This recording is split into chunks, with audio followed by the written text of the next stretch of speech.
Hello again. Let's take a look at Sonny Rollins' tune. A lot of fun to play. It's kind of odd, but rhythmically it's kind of very odd. Reminds me a little bit of his other tune, Oleo. This is Pent-Up House. I see a copyright date of 1965. Somehow I think it's older than that, but anyway. Here's a look at the lead sheet. Hopefully you have it in your real book or some other lead sheet for it. Pent-Up House. It's a lot of fun to play. I'm going to take a look at the melody, and we're going to try to take a look at how to vary the melody, because that's something I find I don't do enough. I tend to play the melody the same way out of laziness. You know, you memorize it one way, or you get used to sight reading it one way, and you just kind of keep doing it, and it's a little bit deadly. So it's good to mix it up and play it in different spots, and maybe play it with different textures. So let's take a look. We're starting out, we're in the key of G major, but the first phrase goes from a low D up to a high D. So you could call it D mixolydian, but it's really G major scale starting on D. So here we go. I'm going to try not to overtalk it, but here we go. Now we're going to bar the second and third strings here, and we're going to play this little major third shape. Third string, fourth fret, fourth string, fifth fret. So we're going to bar these two, but we're only going to play the D at first. Even though we're barring the second and third strings, we're only going to pick the second string, because then we're going to do, that's why we want the bar, so that we can get this little thing. So essentially it's this move down. Okay, here we go.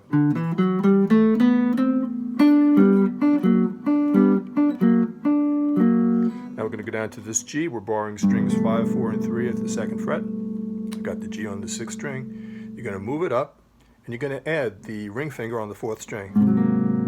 Fourth fret, back down. Okay, one more time.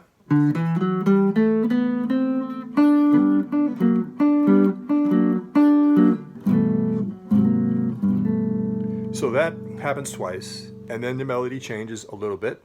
Going to jump from the D on the fifth string, fifth fret, up to the third string, second fret A.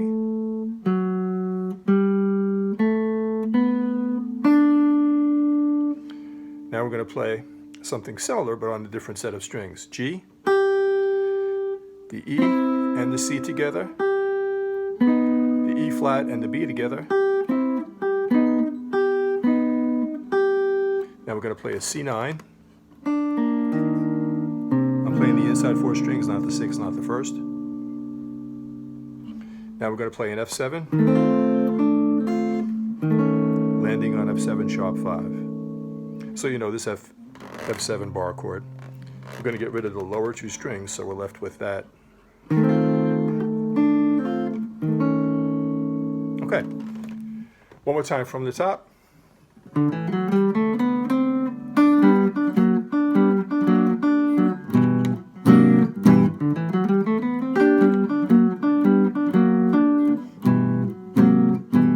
Now the change in the melody.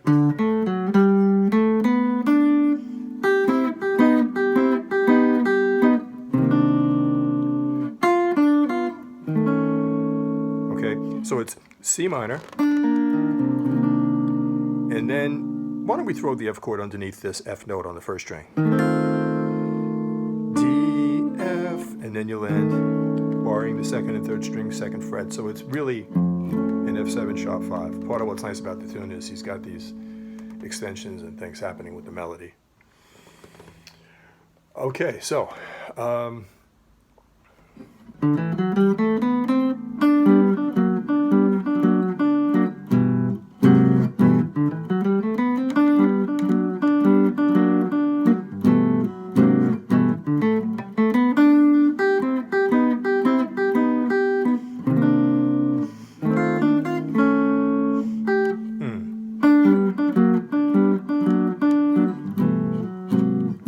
that's the head. I think it's 16 measures. Yeah, 5, 6, 7, 8. So it's good to play it twice.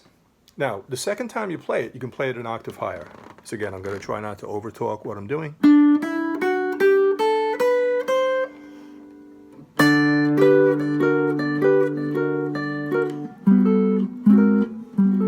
All that is, again, it's the notes of a G major scale starting and ending on D. Third string. I'm going to come up to this D on the 10th fret.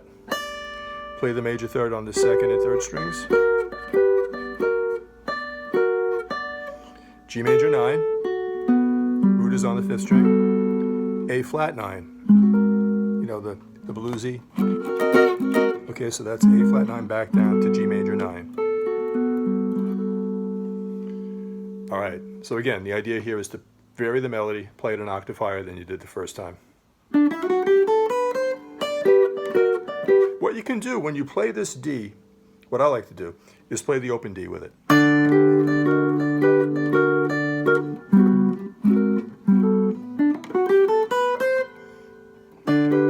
And that would be the hybrid picking. So I'm using the pick on the 4th string D, open, and I'm using the middle finger on the 1st string 10th fret D. G major 9, A flat 9. Now the melody changes, and again we're doing everything an octave higher. So 3rd string, 1st string, 2nd string. Now we're way up here, 15th fret, but the same as before.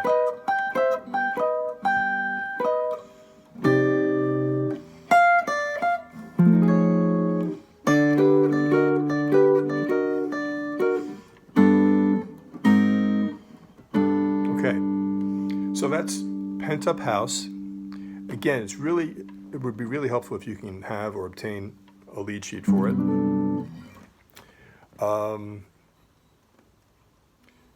The idea here is you can play the melody down low. You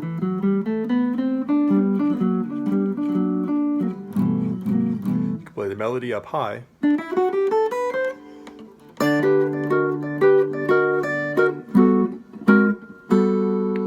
I like to look at another thing now, which I recently picked up on from a guy who has a great guitar channel, Rich Severson. It's mainly jazz, but he does some nice fingerstyle arrangements of Beatle tunes, but mainly a jazz guitar channel. But he was talking about some ideas that George Benson used, and he was a big fan of Wes Montgomery, and Wes Montgomery did a lot with octaves. But George figured, well, Wes kind of said it already with octaves. So he was trying to come up with something beyond the octaves. And what he came up with was, there's things on the guitar called thirds.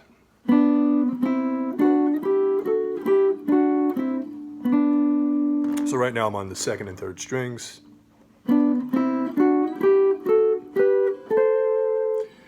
Now on the 2nd and 3rd strings, those are the 2 strings that are tuned a little oddly.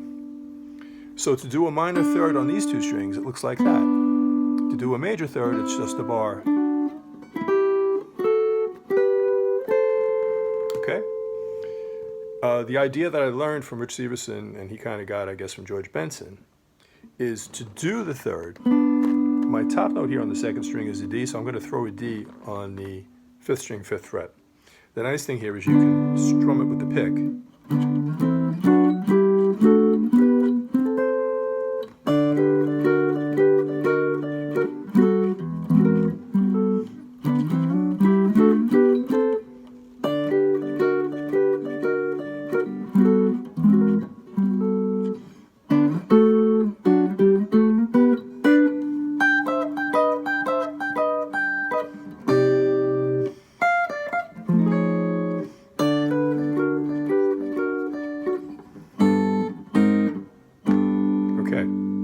So let's just take a look.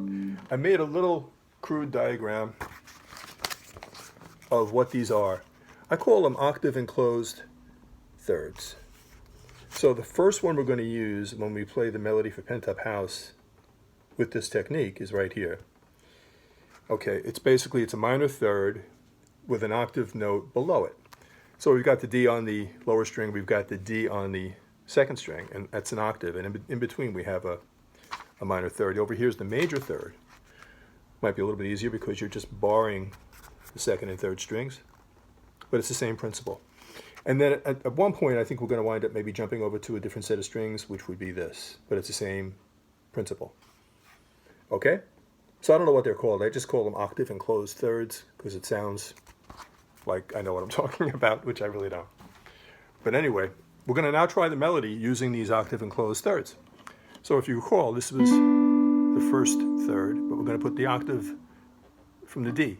Here's our D octave, and we're going to put the B in the middle. So bear in mind that I'm only using those shapes that you just saw.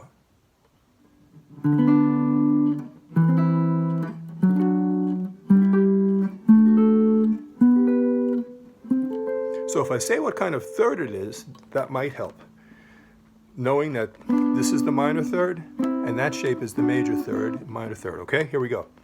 Minor third, major third, major third, minor third, minor third, major third, minor third. And now we're back to that weird thing of the two Ds.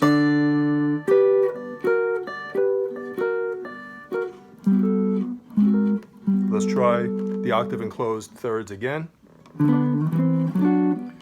Minor, major, major, minor, minor, major, minor.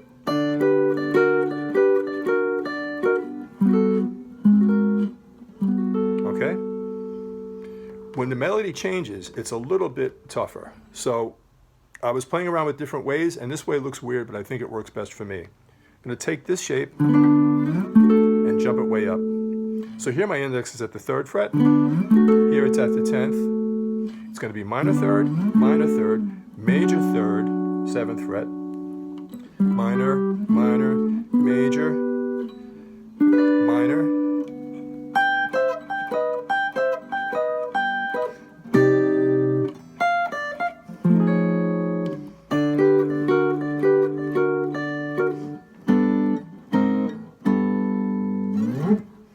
Okay, so let me know if you have any questions. It's a nice tune, but to me, what's really interesting is the thing I learned from Rich Severson.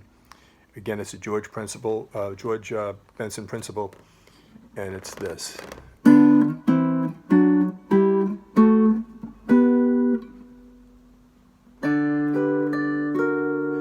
And again, when the melody changes to, we're going to do it this way. We try it again. Let me try it one more time.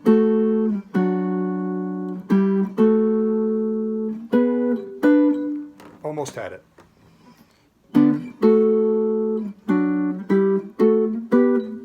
That's it.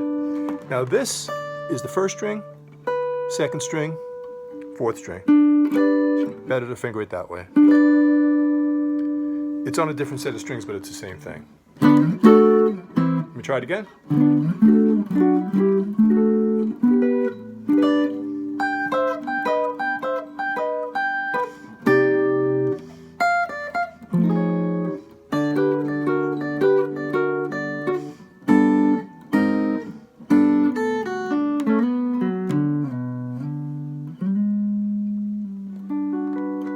Thanks a lot for watching. Please subscribe if you haven't already.